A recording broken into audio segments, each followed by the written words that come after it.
গুরুত্বপূর্ণ কিছু medical tips. সুস্থ থাকতে চাইলে অবশ্যই এগুলো মেনে চলুন।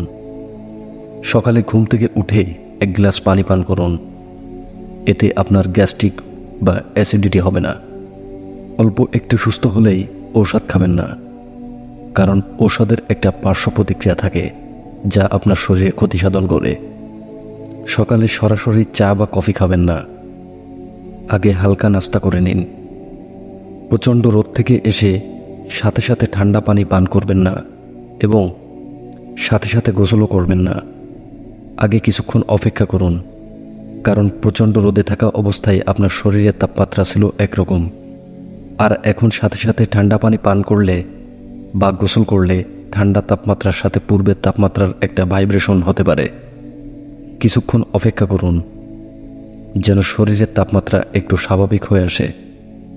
পারলে সপ্তাহে 1 দিন রোজা রাখুন, এতে আপনার পাকস্থলীর ধারণ ক্ষমতা ঠিক থাকবে।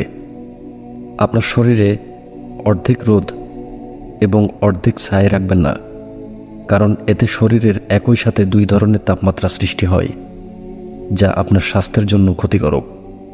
হয়তো পুরোপুরি রোদে দাঁড়াবেন, না হয় পুরোপুরি ছায়ায় দাঁড়াবেন।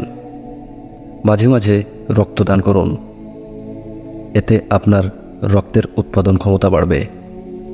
প্রতিনিয়ত এরকম ধরনের ভিডিও পেতে আমাদের পেজটি ফলো করে সাথেই থাকবেন। ধন্যবাদ। আর ভিডিওটি ভালো লাগলে ভিডিওটি শেয়ার করবেন।